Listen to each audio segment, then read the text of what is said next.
కళ్ళెర్ర చేసిన కళరాత్రి, చేతబడి చేసినట్టున్న చీకటి, పాములా మెలికలు తిరిగిన తారు రోడ్డు, ఒళ్ళు విరుచుకొని కుంభవృష్టి కురిపించే మేఘాలు, పిడుగులు పొలికేకలు. ఆ శబ్దానికి అంధకారమైన నగరం. అసలే అమావాస్య, అందులోనూ ఆదివారం అర్ధరాత్రి. ఉలిక్కిపడి లేచాడు నచికేత. మొహమంతా చెమట పట్టేసింది. గదంతా చీకటిగా ఉంది. కరెంటు పోయిందని అర్థమైంది. తడుముకుంటూ లేచి టేబుల్ దగ్గరికి వెళ్ళి సొరుగులాగి మ్యాచ్ బాక్స్ తీసి క్యాండిల్ వెలిగించాడు. కిటికీ బోల్ట్ సరిగ్గా పెట్టనందువల్ల తలుపులు టపటపా కొట్టుకుంటున్నాయి గాలికి.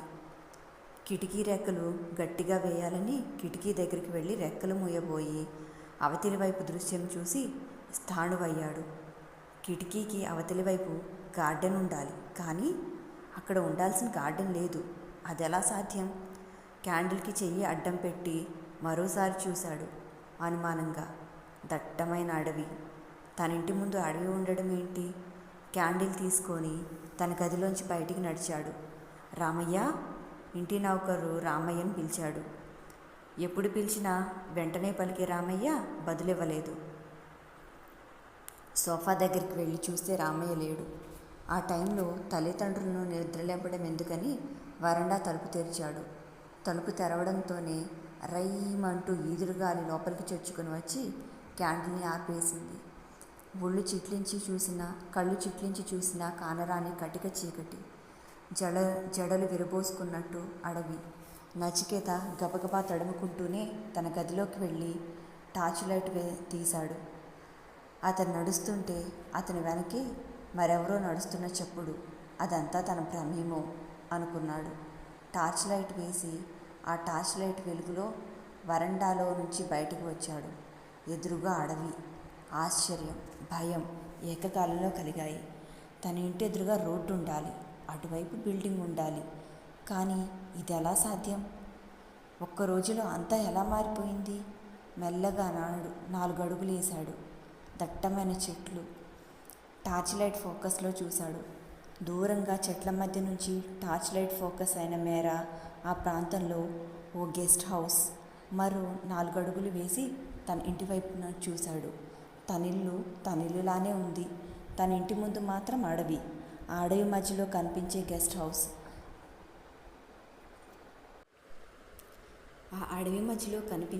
హౌస్. గబగబా ఆ గెస్ట్ హౌస్ వైపు అడుగులు వేస్తుంటే ఓ చోట శిథిలావస్థలో ఉన్న చెక్క బోర్డు. దానిపైన చిరిగిపోయిన అక్షరాలు సరిగ్గా కనిపించడం లేదు. నిషిద్ధం అన్న పదం మాత్రం కనిపిస్తోంది. 2 క్షణాలు తీక్షణంగా దూరంగా కనిపించే గెస్ట్ హౌస్ వైపు చూశాడు. వెళ్ళాలా వద్దా అన్న డైలమా. ఓ క్షణం ఆలోచించి వెనక్కి తిరిగాడు. ఓ 10 అడుగులు వేశాడు.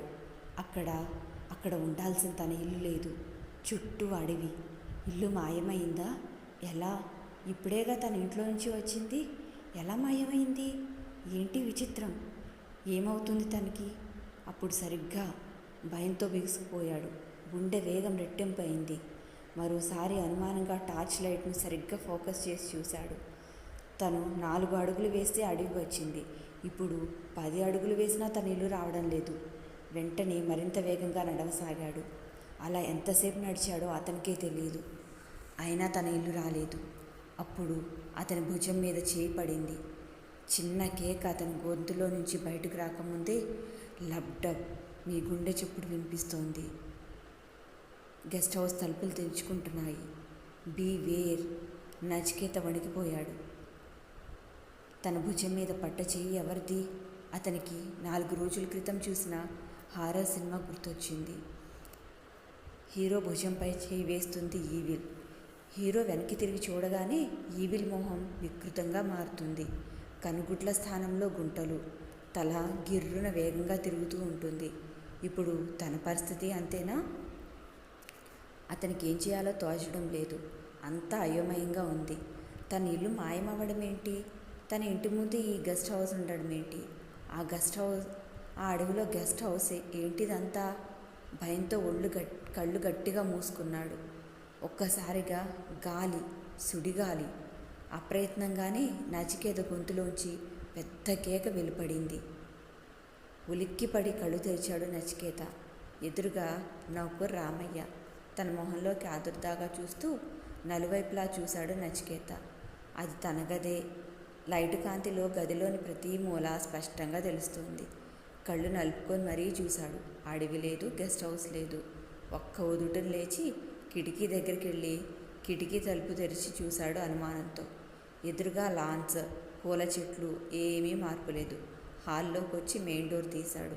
ఎదురుగా రోడ్డు, అటువైపు బిల్డింగ్, అంతా ఎప్పట్లానే. బాబూ, రామయ్య పిలిచాడు. రామయ్య, మన ఇంటి ముందు నీకు అడవి కనిపించిందా? మీకేదో పీడకలు వచ్చినట్టుంది. మీరు గట్టిగా అరిచారు. వెంటనే మీ గదిలోకి వచ్చాను చెప్పాడు రామయ్య. పీడకల? నిజంగానే నేను చూశాను అయోమయంగా అన్నాడు నచికేత. నచికేత ఏదో ఆలోచిస్తూ తన గదిలోకి వెళ్ళాడు. రామయ్య ఏదో గొణుక్కుంటూ పడుకుంటుపోయాడు హాల్లో. నచికేతకు నిద్ర రావడం లేదు. తనకొచ్చింది కళ. తనకలాంటి కళ ఎందుకు వచ్చింది? మెల్లిగా కిటికీ దగ్గరికి వెళ్ళాడు. కిటికీ తలుపు తెరిచి చూశాడు. మామూలుగానే లాన్స్, పూల చెట్లు. కాసేపు అటు ఇటు పచారు చేశాడు. కాన్వాస్ దగ్గరికి నడిచాడు. బ్రష్ స్టాండ్ను దగ్గరికి చేరుకున్నాడు.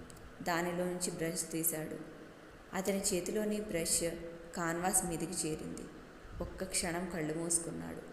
కలలో కనిపించిన దృశ్యాన్ని విజువలైజ్ చేసి కాన్వాస్ మీద పరిచే ప్రయత్నం చేస్తున్నాడు. ఎంతకీ సరిగ్గా గుర్తు రావడం లేదు. అస్పష్టంగా గుర్తొస్తోంది. అతని చేతి వేళ్ళు కదులుతున్నాయి. కిటికీకి అవతల అడవి. ఎస్, అడివే. చెట్లు, దట్టంగా ఉన్న చెట్లు. ఆ చెట్ల మధ్య నుంచే తను పరిగెత్తాడు. ఆ అడవిలో తన గెస్ట్ హౌస్ లాంటి భవనాన్ని చూశాడు. సీలింగ్ ఫ్యాన్ తిరుగుతోంది గిరిగిరా. అయినా నచికేత నుదుటిన స్వేదం అలుముకుంది. అతని చేతివేళ్లు కాన్వాస్ మీద కదలటం ఆగిపోయాయి. ఒక్క క్షణం ఆ కాన్వాస్ వంక చూశాడు. అడవి, తన కలలో చూసిన అడవి. చెట్లు, తన కలలో చూసిన దట్టమైన చెట్లు. ఆ అడవి మధ్యలో గెస్ట్ హౌస్. ఒక్క క్షణం ఆగిపోయాడు. గెస్ట్ హౌస్ ఆకారం గుర్తు రావడం లేదు. కాన్వాస్ మీద గెస్ట్ హౌస్ రూపం ముద్రించబడలేదు. షిట్. బ్రష్ని గట్టిగా విదిలించాడు. రంగులో మించిన ఆ బ్రష్ చివరల నుంచి రంగు చెదిరి కాన్వాస్ మీద పడి అదోలా మెరిసిపోతుంది. కాన్వాస్ మీద చిందిన ఆ రంగులు గ్రాఫిక్స్లా చెదిరిపోవడం నచికేత గమనించలేదు. మంచం మీద పడుకుని బలవంతంగా కళ్ళు మూసుకున్నాడు. అదే సమయంలో హాలులో పడుకున్న రామయ్య కళ్ళు తెరిచాడు. పగలపడి నవ్వాడు సూర్యనారాయణ. విరగబడి నవ్వాడు విల్సన్. నవ్వాపుకోలేకపోతున్నాడు సూరజ్. వాళ్ల వైపు కోపంగా చూశాడు నచికేత. ప్రభు మాత్రం సీరియస్గా ఉన్నాడు. మీకు నవ్వులాటగా ఉందా? కోపంగా అన్నాడు తన ఫ్రెండ్స్ వంక చూసి. లేకపోతే కిటికీలో నుంచి చూస్తే గెస్ట్ హౌస్ కనిపించడం ఏంటి? ఇంటికి బయటకు వస్తే అడివా, అంతలో గెస్ట్ హౌసా? మళ్ళీ నవ్వుతూ అన్నాడు సూర్యనారాయణ. హే జీసస్, నా ఫ్రెండ్కు ఎలాంటి కళ వచ్చిందో చూడు నాటకీయంగా అన్నాడు విల్సన్. నచి, మన ఆలోచనలు, ఊహలు కలలుగా వస్తాయి. బహుశా నువ్వు రాత్రిపూట్ల ఏదో హారర్ నవల చదివి ఉంటావు. అందులో అలాంటి సన్నివేశం ఉండుంటుంది. అలా ఆలోచిస్తూ పడుకొని ఉంటావు. అదే కలలోకి వచ్చి ఉంటుంది సూరజ్ అన్నాడు. అయ్యిందా? నేను సీరియస్గా నాకు వచ్చిన కళ గురించే చెప్తే మీరు చెప్పే రీజనింగ్ ఇదా? కాసింత కోపంగా అన్నాడు నచికేత. నచికేత భుజం మీద చేయి వేశాడు. భూతద్దాలాంటి తన కళ్ళ జోడు సవరించుకుంటున్నాడు. నచి, నువ్వన్నది కరెక్ట్. నీకు వచ్చిన కళ గురించి మనం అంత తేలిగ్గా కొట్టి పారేయకూడదు. నాకు తెలిసిన ప్రొఫెసర్ ఉన్నాడు. నువ్వు సరేనంటే ఆయన దగ్గరికి వెళ్దాం అన్నాడు ప్రభు. హే ప్రభు, నీకేమైనా పిచ్చా? వాడేదో కల వచ్చిందని చెప్తే ఈజీగా తీసుకోమని ధైర్యం చెప్పాల్సింది పోయి ఇదేదో సీరియస్ విషయమైనట్టు ప్రొఫెసర్ దగ్గరికి కూడా వెళ్ళాలా? సూర్యనారాయణ కోపంగా అన్నాడు. అవును నచి, నువ్వు ప్రభు మాటలు పట్టించుకోకు. వాడు మొదటి నుంచి అంతే, ప్రతిదానిని సీరియస్గా తీసుకుంటాడు నచికేతతో అన్నాడు విల్సన్. సూరజ్ మౌనంగా ఉండిపోయాడు. ఆ 5గురు మంచి ఫ్రెండ్స్. కష్టాలు సుఖాలు పంచుకుందామనుకునే రకం. వాళ్ళ మధ్య అలాంటి భేషజాలు లేవు. నాకెందుకో ప్రభు చెప్పిందే కరెక్ట్ అనిపిస్తుంది. ఓసారి మనం ఆ ప్రొఫెసర్ దగ్గరికి వెళితే తప్పేంటి? నచికేత ఎదురు ప్రశ్న వేశాడు. అది కాదు నజీ. ఇంత చిన్న విషయానికి విల్సన్ ఏదో అనబోయాడు. ఇది చిన్న విషయమా? మాకు తెలిసి కళలు 3 రకాలు: సబ్జెక్టివ్, ఫిజికల్, స్పిరిచువల్. భూత, వర్తమాన, భవిష్యత్తు కాలాలను ప్రతిబింబించే ఈ కళలు గురించి మనం తేలిగా కొట్టిపారేయకూడదు. జాన్ ఆఫ్ ఆర్క్ తన మరణం గురించి కలలోనే తెలుసుకుందంట. పురాణాల్లో కూడా కలలు ప్రస్తావన ఉంది. త్రిజట అనే రాక్షసి రావణాసురుడి అంతిమ దశలో కలలో కనిపించిందంట. అరిస్టాటిల్ కలలో కనిపించే కొన్ని వస్తువులు భవిష్యత్తులో సంభవించబోయే సంఘటనలకు సిగ్నల్స్ అనేవాడు. ఇంకా ప్రభు ఏదో చెప్పబోతుంటే సూరజ్ వచ్చి ప్రభు పెదవుల మీద చేయేసి, మహాప్రభువో, ప్రభువు ఇక ఆపే, కళల గురించి నీ పరిజ్ఞానాన్ని విప్పి చెప్పి మమ్మల్ని చంపకు నాటకీయంగా అన్నాడు. నచికేత మాత్రం ఆలోచిస్తూ ఉండిపోయాడు. విల్సన్ వచ్చి నచికేత భుజం మీద చేయి వేసి, నచి, ఇంత చిన్న విషయానికి అంతలా అప్సెట్ అవుతావెందుకు? టేక్ ఇట్ ఈజియర్ అన్నాడు. లేదు విల్సన్, కలలు రావడం సాధారణమే కావచ్చు, కానీ రాత్రి నాకు వచ్చిన కళ ఎంత హారిబుల్గా అంటే బాగా భయం వేసింది. నిజంగా అడవిలో నేను ఒంటరైనట్టు, అడవి మధ్యలో చిక్కుకుపోయినట్టు. ఆ గెస్ట్ హౌస్, అంత ఆలోచించినా ఎందుకో ఆ గెస్ట్ హౌస్ నమూనా మాత్రం గుర్తు రావడం లేదు. అది మామూలు గెస్ట్ హౌస్లా అనిపించడం లేదు. Something special. ఒక విధమైన ట్రాన్స్లో ఉండిపోయాడు నచికేత. నువ్వింకా దాని గురించే సీరియస్గా ఆలోచిస్తున్నావా? Leave it friend. ఆయన మంచి పెయింటర్వి. శ్రీదేవి 25 ఏళ్ల తర్వాత ఎలా ఉంటుంది, 25 ఏళ్ల క్రిందట ఎలా ఉంది ఊహించి పెయింట్ చేశావు. అలాంటిది నీకు కలలో కనిపించిన గెస్ట్ హౌస్ బొమ్మను వేయలేవా? సూర్యనారాయణ అడిగాడు. ట్రై చేశాను. కలలో కనిపించిన అడవిని కాన్వాస్ మీద వేయగలిగాను, కానీ ఆ గెస్ట్ హౌస్ బొమ్మ వేయడానికి కుదరలేదు, నచికేత చెప్పాడు. ఒక్కోసారి అంతే, కొన్ని మనకు గుర్తుండిపోతాయి, మరికొన్ని ఎంత గుర్తుకు చేసుకుందామన్నా గుర్తుకు రావు, ప్రభు చెప్పాడు. అయితే మనం కనీసం నచికేత గీసిన ఆ అడవినైనా దర్శిద్దాం, సూరజ్ అన్నాడు. ముందు ప్రొఫెసర్ దగ్గరికి వెళ్దాం, నచికేత అన్నాడు. నువ్వు ఆ విషయాన్ని చాలా సీరియస్గా తీసుకుంటున్నావా? అడిగాడు సూర్యనారాయణ. అవును, డామ్ సీరియస్. ఆ 5 ఓ ఇరానీ హోటల్లో కూర్చొని చాయ్ తాగి ప్రొఫెసర్ దగ్గరికి వెళ్ళారు. ప్రొఫెసర్ పరమహంస. ఆ ఇంటి చెక్కగేటు ముందు నేమ్ ప్లేట్ వేలాడుతూ కనిపిస్తోంది. చెక్కగేటు రంగు వెలిసిపోయింది. చుట్టూ పిట్టగోడ, లోపల రకరకాల చెట్లు. చెక్కగేటు తీసుకొని లోపలికి అడుగుపెట్టింది మిత్ర బృందం. సడన్గా సూర్యనారాయణకు డౌట్ వచ్చింది. వెంటనే ప్రభుని ఆపి, ఒరే ప్రభువు, నీకు ప్రొఫెసర్ గారు ఎక్కడ తగిలారు? అసలు నీకెలా పరిచయం? అనుమానంగా అడిగాడు. నేను ఈ ప్రొఫెసర్ గారి దగ్గర పార్ట్ టైం జాబ్ చేస్తున్నాను, తన భూతద్దాలు సవరించుకొని చెప్పాడు. మిగతా 4 షాక్ తిన్నారు. నిజమా? మాకు చెప్పనే లేదు అన్నాడు నచికేత. తలంచుకొని చెప్పాడు ప్రభు. మీరు నవ్వుతారని చెప్పలేదు. ఈ ప్రొఫెసర్కు భార్య, పిల్లలు ఎవ్వరూ లేరు. భార్య ఒకప్పుడు ఉండేది. ఆయన పరిశోధనలంటూ ఎప్పుడూ ల్యాబ్లోనే ఉండడం చూసి విసుగు ఎత్తి వెళ్ళిపోయింది. వెళ్ళిపోయే ముందు తన భర్త పిచ్చివాడని ప్రచారం చేసి మరీ వెళ్ళింది. అయినా ఈ ప్రొఫెసర్ చెల్లించలేదు. బ్యాంక్లో ఫిక్స్డ్ డిపాజిట్ ఉంది. ఆ డిపాజిట్ మీద వచ్చే డబ్బుతో రకరకాల పరిశోధనలు చేస్తాడు. ఓ రోజు ట్యాంక్ బండ్ దగ్గర కనిపించాడు. అనుకోకుండా పరిచయం అయింది. నా దగ్గర పని చేస్తావా అని అడిగాడు. సరే అన్న. ఆయన రకరకాల పరిశోధనలు చేస్తాడు. ఎప్పుడే అంశం మీద రీసెర్చ్ చేస్తాడో తెలీదు. ఓసారి కళల మీద పరిశోధన గురించి మొదలు పెడతాడు, మరోసారి సమాధుల గురించి తెలుసుకోవాలంటాడు, ఇంకోసారి టెలిపతి గురించి. ఇలా ఒక సబ్జెక్ట్ అని కాదు, చాలా కమాండ్ ఉన్న వ్యక్తి. తన వృత్తిని, ప్రవృత్తిని ప్రేమిస్తున్నాడు. దట్స్ ఆల్ చెప్పాడు ప్రభు. చాలా చిత్రమైన క్యారెక్టర్ మీ ప్రొఫెసర్ది. ఎనీవే, కంగ్రాట్స్ ఇక్కడ నీకు జాబ్ దొరికినందుకు. మంచి పార్టీ ఇవ్వాలి, నచికేత అన్నాడు. ప్రభు నవ్వుతూ ముందుకు కదిలాడు. ఆ ఇల్లు కట్టి చాలా సంవత్సరాలైందని తెలుస్తోంది. ఫర్నిచర్ కూడా చాలా పాతకాలం నాటిదే.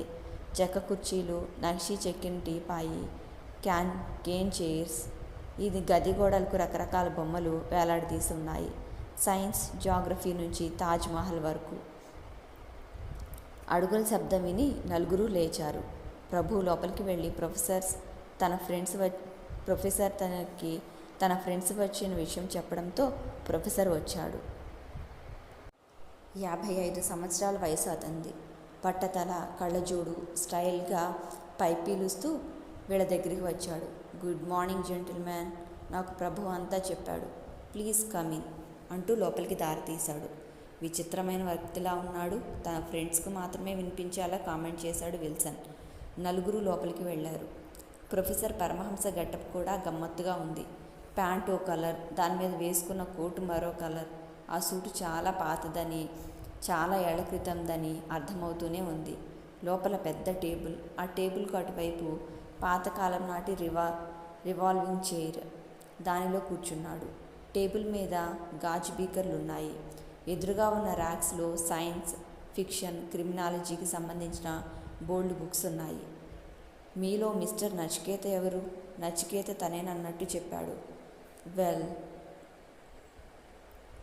నీ ఫ్రెండ్ అంతా చెప్పాడు. యూసీ, కళలను చాలామంది చాలా తేలిగ్గా తీసి పారేస్తారు. కానీ ఈ కళలు ఉన్నాయే, అందులో కొన్ని most dangerous. Telepathy, evil spirit ఇలాంటి వాటి మీద నమ్మకం లేని వాళ్ళు ఈ కళలను కూడా చాలా తేలిగ్గా తీసి పారేస్తారు. ఒక్కో కళకు ఒక్కో అర్థం ఉంటుంది. చీకట్లో ఎవరో లాంతరు పట్టుకొని వెళ్తున్నట్టు మీకు కలలో కనిపిస్తే ఊహించని ప్రమాదం జరగబోతుందని హెచ్చరిక కూడా. హఠాత్తుగా ఓ బిల్డింగ్ మీ కలలోకి వస్తే, అది దెయ్యాల నిలయమని ఒక కల వస్తే, మీ హ్యాపీ లైఫ్లో ఏదో బిట్టర్ ఎక్స్పీరియన్స్ జరగబోతోందని సూచన. అయితే ఇలాంటి కలలన్నీ ఇలాంటి సూచనలను తెలియజేస్తాయని ఫీల్ అవ్వద్దు. రాత్రివేళ మీ ఆలోచనలను కూడా కలలుగా రావచ్చు. మీ తీరని కోరికలు, మీకు ఇష్టమైన విషయాలు కూడా మీరు కలగనొచ్చు. కొంతమంది ప్రముఖులకు వచ్చిన కళలను గమనిస్తే మీకు ఆశ్చర్యంగా ఉంటుంది. ప్లేటో, షేక్స్పియర్, నెపోలియన్ వంటి ప్రముఖులు కూడా ఈ కళల విషయంలో మినహాయింపు కాదు. బహుశా కెనడీ అనుకుంటా. తను హత్య చేయబడతానని అతనికి ముందే తెలుసట. ఇవన్నీ విన్నవి, చదివినవి. అయితే ఈ గ్రేట్ ప్రొఫెసర్ పరమహంస శోధించి తెలుసుకున్న విషయాలు కూడా ఉన్నాయి. మీకు వచ్చిన కళలో అడవి, గెస్ట్ హౌస్ కనిపించాయి కదా. మీరు ఆ అడవిని బాగా గుర్తుకు తెచ్చుకోండి, ఆ గెస్ట్ హౌస్ని కూడా. అన్నట్టు మీరు మంచి పెయింటర్ కదా, ఆ గెస్ట్ హౌస్, అడవిని ఊహించి బొమ్మ వేయగలరా? వెంటనే ప్రభు చెప్పాడు. మా వాడు ఆ అడవి బొమ్మ వేశాడు సార్, గెస్ట్ హౌస్ గుర్తుకు రావడం లేదట. I see, no problem. ఆ అడవి బొమ్మ ఉంది కదా, అది చాలు. అతని స్ట్రోక్ని బట్టి, ఆ అడవిని బట్టి ఈజీగా ఇతని సమస్యను సాల్వ్ చేయగలను. యునో, నేను చాలా అడవులను పరిశోధించాను, అడవుల్లోని రహస్యాలను ఛేదించాను. మీరు వెంటనే వెళ్ళి కాన్వాస్ పట్టరండి. పరమహంస పైప్ని నోట్లో పెట్టుకుని ఒక్కసారిగా పొగ బయటికి వదిలి అన్నాడు. అరగంటలో తీసుకొస్తానని లేచారు. నచికేత గబగబా తన గదిలోకి వెళ్ళాడు. అతని ఫ్రెండ్స్ కూడా కాన్వాస్ వంక చూసి షాక్ అయ్యాడు నచికేత. అతనితో వచ్చిన ఫ్రెండ్స్ కూడా. సరిగ్గా అప్పుడే రామయ్య ఆ గదిలోకి తొంగి చూసి నవ్వుకున్నాడు వికృతంగా. ఒక్క క్షణం నచికేత మనస్సు కీడును శంకించింది. మిగతా నలుగురు ఫ్రెండ్స్ చేష్టలు ఉడిగి నిల్చుండిపోయారు. రామయ్య, గట్టిగా కేక వేసి పిలిచాడు నచికేత. ఏంటి బాబు అంటూ రామయ్య నచికేత గదిలోకి వచ్చాడు. ఈ కాన్వాస్ మీద రంగులేంటి ఇలా చెదిరిపోయాయి? కోపంగా అడిగాడు రామయ్యను నచికేత. రామయ్య అటక వైపు చూపించాడు. అటక మీద నుంచి నీళ్లు ధారగా కాన్వాస్ మీద పడుతున్నాయి, చుక్కలు చుక్కలుగా. సరిగ్గా అటక కింద కాన్వాస్ ఉంది. నేల మీద వాటర్ జగ్ పగిలిపోయింది. మాయదారి పిల్లి అటక ఎక్కి అటక మీదున్న వాటర్ జగ్ని తోసేసింది. ఆ వాటర్ జగ్లోని నీళ్లు కాన్వాస్ మీద పడ్డాయి. పడితే బొమ్మ పాడైపోతుందని కాన్వాస్ మీద పడ్డ నీళ్లను తువ్వాలతో తుడిచా. రామయ్య తాపీగా చెప్పాడు. నీకు అసలు బుద్ధుందా? తువ్వాలతో తుడిస్తే రంగులు చెదిరిపోవా? అయినా అటక మీద వాటర్ జగ్ ఎవరు పెట్టారు? అనుమానంగా అడిగాడు నచికేత. అది నాకేడు తెలుస్తుంది అంటూ మరో మాటకు అవకాశం ఇవ్వకుండా ఆ గదిలోంచి వెళ్ళిపోయాడు రామయ్య. భలే పని మనిషి దొరికాడు నీకు. అయినా అదేంటి, అడిగిన దానికి సమాధానం సరిగ్గా చెప్పకుండా వెళ్ళిపోతాడు. అతడి వాలకం చూస్తుంటే ఏదో అనుమానంగా ఉంది, సూర్యనారాయణ అన్నాడు. అతని పద్ధతే అంతా చెప్పాడు నచికేత. అది సరే, ఇప్పుడు ప్రొఫెసర్ గారికి ఏం చూపించాలి, ఎలా చూపించాలి? ప్రభు అనుమానం వ్యక్తం చేశాడు. కాన్వాస్ మీద బొమ్మ షేపే సరిగ్గా కనిపించడం లేదు. టేక్ ఇట్ ఈజీ ఫ్రెండ్, మళ్ళీ ఊహించి ఆ బొమ్మ గీసే, సూరజ్ చెప్పాడు. గుడ్ ఐడియా, వెంటనే గీసే, సూర్యనారాయణ అన్నాడు. ఇంకేంటి ఆలస్యం, మాకు ముందు వేడివేడి టీ తాగించి బొమ్మ మొదలెట్టే. అరగంటలో నువ్వు బొమ్మ గీయగలవు, నచికేతను ఉత్సాహపరుస్తూ అన్నాడు విల్సన్. ప్రభు మౌనంగా ఉండిపోయాడు. నచికేత మళ్ళీ రామయ్యని కేకేసి అందరికీ టీ పట్టమని చెప్పి కాన్వాస్ దగ్గరికి నడిచాడు. ఒక్క క్షణం గట్టిగా కళ్ళు మూసుకున్నాడు నచికేత. రాత్రి తన కళ్ళలో కనిపించిన అడవిని గుర్తు చేసుకోవడానికి ప్రయత్నించసాగాడు. ఎంత గుర్తు చేసుకుందామని ప్రయత్నించినా గుర్తు రావడం లేదు. షిట్, బుల్షిట్ తలవిదిల్చాడు నచికేత. ఏమైంది నచి, గుర్తుకు రావడం లేదా? ప్రభు నచికేత పక్కనే కూర్చొని అడిగాడు. అవును ప్రభువు, ఎంత గుర్తు చేసుకుందామని ప్రయత్నించినా గుర్తుకు రావడం లేదు. బలవంతంగా గుర్తు చేసుకోవడానికి ప్రయత్నించొద్దు. ముందు నువ్వు రిలాక్స్ అవ్వు, ప్రభు చెప్పాడు. ఈలోగా రామయ్య ఓ ట్రేలో బిస్కెట్స్ తెచ్చి టీపాయ్ మీద పెట్టాడు. వాతావరణం చల్లగా ఉంది. బిస్కెట్స్ తిని టీ సిప్ చేస్తున్నారు 5. నచికేత మనసంతా రాత్రి తనకు వచ్చిన కాలం మీదే ఉంది. లీలగా కూడా గుర్తుకు రావడం లేదు. నచి, ఎక్కువగా వర్రీ అవ్వకురా, సూరజ్ అన్నాడు. నచికేత మాత్రం రాత్రి తనకు వచ్చిన కళను గుర్తు చేసుకునే ప్రయత్నం చేస్తూనే ఉన్నాడు. 1, 2, 3, సరిగ్గా 4 నిమిషం. నచికేత మొహంలో వెలుగు కొట్టొచ్చినట్టుగా అనిపించింది. లీలగా గుర్తొస్తోంది. కాన్వాస్ దగ్గరికి వెళ్ళాడు. బ్రష్ చేతిలోకి తీసుకున్నాడు. అతని చేయి కాన్వాస్ మీద కదలబోతుండగా రామయ్య కళ్ళు బ్రష్ స్టాండ్ మీద పడ్డాయి. స్ప్లిట్ సెకండ్, ఎవరో తోసినట్లు బ్రష్ స్టాండ్ ఒక్కసారిగా పక్క కొరిగిపోయింది. ఆ బ్రష్ స్టాండ్లో ఉన్న రంగులు నేల మీద పడిపోయాయి. బ్రష్ స్టాండ్ కింద పడ్డ శబ్దానికి ఏకాగ్రతతో రాత్రి తనకు కళ్ళలో కనిపించిన అడవిని గీయాలనుకున్న నచికేత డిస్టర్బ్ అయ్యాడు. నేల మీద పడిపోయిన బ్రష్ స్టాండ్ వైపు చూశాడు. స్టాండ్ సరిగ్గా లేదు, సూరజ్ అడిగాడు. స్టాండ్ సరిగ్గా లేదా? సూరజ్ అడిగాడు. ఏమో అన్నాడు అనాలోచితంగా నచికేత. ఇంకా రంగులు లేవా? లేవు, నిన్ననే తీసుకొద్దామనుకున్నా. అయ్యయ్యో, ఇప్పుడెలా? ఒక క్షణం అంతా చికాగ్గా అనిపించింది. బ్రష్ను ఓ మూల గిరాటేసి మంచి మీద కూర్చొని తల పట్టుకున్నాడు నచికేత. వాట్ యార్, ఇందులో ఏముంది అంటూ విల్సన్, సూరజ్, సూర్యనారాయణలు నచికేతకు ధైర్యం చెప్పారు. ప్రభు మాత్రం మౌనంగా ఉన్నాడు. సరిగ్గా 5 నిమిషాల క్రితం టీ తాగి అద్దంలో తన మొహం చూసుకుంటూ ఉండగా రామయ్య తీక్షణంగా బ్రష్ స్టాండ్ చూడడం గమనించాడు. కొన్ని క్షణాల్లోనే బ్రష్ స్టాండ్ ఎవరో నెట్టినట్టు క్రింద పడ్డం ప్రభువు నోటీస్లోకి వచ్చింది. ఒక్క క్షణం అతని శరీరంలో చిన్నపాటి గగుర్పాటు. రామయ్య వైపు చూడడానికి భయం వేసింది. నచి, ముందు ప్రొఫెసర్ దగ్గరికి వెళ్దాం, జరిగింది చెప్దాం. ఇవాళ కాకపోతే రేపైనా నీకు ఆ కళ గుర్తొస్తుంది. అప్పుడు బొమ్మ వేద్దు కానీ. పద ప్రొఫెసర్ దగ్గరికి వెళ్ళి అట్నుంచి అటే ఫస్ట్ షో ఏదైనా సినిమాకి చెక్కేద్దాం. హార్ట్ ఫీవర్కి వెళ్దామా? విల్సన్ ఉత్సాహంగా అడిగాడు. నచికేత ఏమాత్రం ఉత్సాహం ప్రదర్శించలేదు. 5 బయటికి నడిచారు. అరే గాగుల్స్, విల్సన్ అన్నాడు 4 అడుగులు నడిచాక. నీకు మతిపరుపు జబ్బేంట్రా, సూరజ్ విసుక్కుంటూ అని వెళ్ళి తెచ్చుకోపో అన్నాడు. లోపలికి వెళ్ళి గాగుల్స్ తెచ్చుకుని మరేదో మర్చిపోతాను. అయినా లోపలికి వెళ్ళే ఓపిక లేదు. ఒరే సూర్య, నువ్వు వెళ్ళి నా గాగుల్స్ తెచ్చిపెట్టరా. నేనా? అబ్బో బోర్, ప్రభుని వెళ్ళమను, సూర్యనారాయణ అన్నాడు. ప్రభు విల్సన్ గాగుల్స్ తీసుకురావడానికి లోపలికి వెళ్ళాడు. లోపల నచికేత గదిలోకి అడుగుపెట్టేసరికి ఆ గదిలో రామయ్య ఉన్నాడు. ఆ గది కిటికీ దగ్గర ఓ పిల్లి రామయ్య వైపు తీక్షణంగా చూస్తోంది. అంతకన్నా తీక్షణంగా రామయ్య ఆ పిల్లి వైపు చూశాడు. ఆ మరుక్షణమే ఆ పిల్లి భయంతో బిగుసుకుపోయింది. ఎవరో విసిరి పారేసినట్టుగా కాన్వాస్ మీదకి దూకింది. కాన్వాస్ స్టాండ్ కింద పడింది. ఆ శబ్దానికి ఉలిక్కిపడ్డాడు ప్రభు. వెంటనే అదురుతున్న గుండెలను చేత బిగబట్టుకొని బయటకు పరిగెత్తాడు. ఒరే, నా గాగుల్స్ ఎక్కడా? ఖాళీగా వచ్చేవేంటి? విల్సన్ అడిగాడు పరిగెత్తుకు వచ్చిన ప్రభుని. అక్కడ గాగుల్స్ లేవు, అబద్ధం చెప్పాడు ప్రభు. నేనే తెచ్చుకుంటానుండు అంటూ విల్సన్ నచికేత గదిలోకి వెళ్ళి గాగుల్స్ తెచ్చుకున్నాడు. ఆ సమయంలో రామయ్య నేల మీద కూర్చొని ఫ్లోరింగ్ తుడుస్తున్నాడు. ఖాళీగా తిరిగి వచ్చారా? బ్యాడ్, వెరీ బ్యాడ్ అన్నాడు విచారంగా మొహం పెట్టి ప్రొఫెసర్ పరమహంస. ఆ 5 ప్రొఫెసర్ దగ్గరికి వచ్చి జరిగిన విషయాలన్నీ చెప్పారు. వాళ్ళు చెప్పిందంతా విన్నాక ఓ క్షణం దీర్ఘంగా నిట్టూర్చి, మీరు చెప్పేదంతా వింటుంటే నాకేదో డౌట్ వస్తుంది. మనకు తెలియకుండానే మన శరీరాన్ని కొన్ని శక్తులు నియంత్రిస్తాయి. సైన్స్ కూడా లాజిక్లను చూపించగలుగుతుంది కొన్నింటికి. మనం పదే పదే గుర్తు చేసుకోవడం వల్ల అనవసరమైన ఆదుర్ద మొదలై మనలోని మెమరీ పవర్ని తగ్గిస్తుంది. చాలా ప్రశాంతంగా కాన్సన్ట్రేషన్తో ఆలోచిస్తే నీ కల గుర్తుండేది. అయినా కొన్ని కలలు గుర్తుండవు. ఒక సర్వే ప్రకారం మనకు వచ్చిన కలల్లో కొన్ని తెల్లారి లేచాక అసలే గుర్తుండవు. మనం తల బద్దలు కొట్టుకున్నా అవి గుర్తుకురావు. మరికొన్ని కలలు అస్పష్టంగా లీలగా మాత్రం గుర్తుంటాయి. సాధారణంగా రాత్రిపూట మనం ఊహించుకునే విషయాలు కానీ మనం చదివిన పుస్తకాల్లోని సంఘటనలు కానీ కలలో కనిపిస్తాయి.